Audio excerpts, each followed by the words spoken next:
এই পৃথিবীতে আমার ভাই রয়েছে সেরা ভাই। আমার ভাইয়ের মতো পৃথিবীতে আর কারো ভাই হয় না। আলহামদুলিল্লাহ, এমন ভাই পেয়ে আমি সবচেয়ে বেশি খুশি।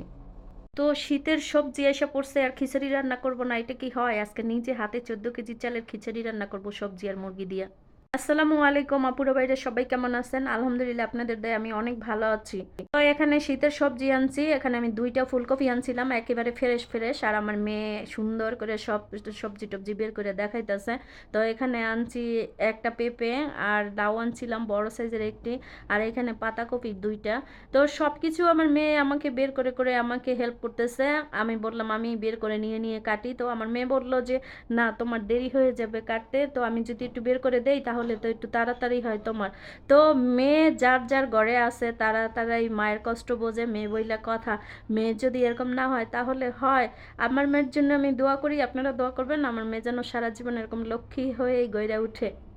তো এইদিকে লাউ আমি অর্ধেকটা কাইটে নিছিলাম আর অর্ধেকটা আছে। তখনই আমার মেয়ে বলল যে মা, আমি সবজিগুলো একটু দেখাই, সব বের করো।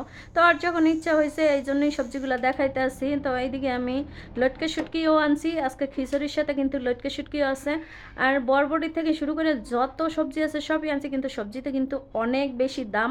তবে যত টাকা দিয়ে সবজি কিনছি এত টাকা দিয়ে কিন্তু একদম 5 থেকে 6 কেজি গরুর মাংস আনা যায়। তো এইদিকে খিচুড়ির সবকিছু রেডি করতেছিলাম, হঠাৎ করে দেখি কলেন বিল বাজতেছে। তো দৌড়ে গেটের সামনে গেলাম, যা দেখলাম যে আমার ভাই চলে আসছে। তো আমার ভাই ভিতরে ঢুকে এত দুষ্টমি শুরু করে দিছে আমার সাথে, আমি তো দেখে হাসতে হাসতে আমার পেট ব্যথা উঠে গেছে। তো আমার ভাইয়ের মতো আসলে ভাই হয় না, আমার ভাই হয়েছে এই পৃথিবীতে সবচেয়ে সেরা ভাই। মানে আমার 5টা ভাই আর 5 ভাই আমার খুবই লক্ষ্মী। তো আমার ভাইদের জন্য দোয়া করবেন। তো আজকে খিচুড়ি রান্না করব মুরগি দিয়ে, আর এখানে 8 কেজি মুরগি আনা হয়েছে। আর মুরগিগুলো দেখেন কি বেয়াদব, এখনো মরার পরে পাগুলো সোজা করে রাখছে। তো আমি সবকিছু কাটাকাটি করতেছিলাম, আমার ভাই এসে দেখে আমার কাটাকাটি শেষই হইতেছে না, কারণ এতগুলা খিচুড়ি হবে আজকে বড় ডেগে। তো আমার ভাই বলতেছে যে আমিও কাটাকাটি করে দেই। তো আমার ভাইও কাটাকাটিতে বসে গেল। তো আমার ভাই কাটাকাটি করে দিল, আর মুরগিটা আমি কাইটে তারপরে মুরগির মাংসগুলো সব ধুইয়া পানিটা জড়াই নিলাম। আর এইদিকে আমার ভাই কাটাকাটি করতে করতে একবার হরান হয়ে গেছে, এখন বলতেছে আমি চা খাবো। তো আমি চার জন্য সবকিছু রেডি টেডি করে দিলাম, নিজের চা নিজেই বানাই নিয়ে তারপরে খাইতেছে। মানে এমন ভাই কার হয় বলেন তো? মানে এমন ভাই শুধু আমারই হয়। আমার ভাই এই জন্যই হয়েছে পৃথিবীর সেরা ভাই, কত লক্ষ্মী, নিজের কাজ নিজেই সব কিছু করতে পারে। এই জন্যই আমি আমার ভাইদেরকে বেশি পছন্দ করি, কারণ আমার ভাই সব সময় আমাকে হেল্প করে দেয়। আইসা কখনোই হাত পাও গোছায় চুপচাপ বইসা থাকে না, আর যারা কাজ জানে তারা চুপচাপ কখনোই বইসা থাকে না। ভাইটারে বললাম বুইনের কাজে অনেক হেল্প করছো, এইবার বউর সাথে একটু গল্প কর, কারণ বউরে নিয়ে বুইনের বাড়িতে আইসো, আর বুইনের যদি সারাক্ষণ কাজে হেল্প করে দাও তাহলে তো বউ মন খারাপ করবে। আমি খিচুড়ি বসাই দিছি, আর খিচুড়ি মশলাগুলো আগে কষায় নিছি। তো এইখানে মাংসের যত রকমের মশলা আছে সবই একটু বেশি বেশি করে দিয়ে দিছি, কারণ এখানে 14 কেজি চালের খিচুড়ি রান্না করব, আগেই বলেছি। আসলে এখানে আমি 5 কেজি চাল আর 2 কেজি ডাল, তাতে হয় 7 কেজি, আর মুরগি 8 কেজি, তো 15 কেজি।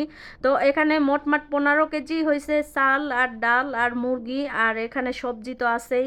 মানে এখানে অনেক সবজি দিছি, তো সবজিগুলো দেখে আপনারা বুঝতে পারবেন কতগুলো সবজি একসাথে দিছি। তো এতগুলো চাল ডাল আর সবজি একসাথে রান্না করাটা কিন্তু খুবই টাফ ব্যাপার, এটা কিন্তু যে সে সাহস নিতে পারবে না। তো ইনশাল্লাহ এমন সাহস শুধু আমারই আছে, আর কার কার আছে তা আমি জানি না। তো এইদিকে আমি চাল ডাল সবজি মুরগির মাংস সব কিন্তু একসাথে কষায় নিছি।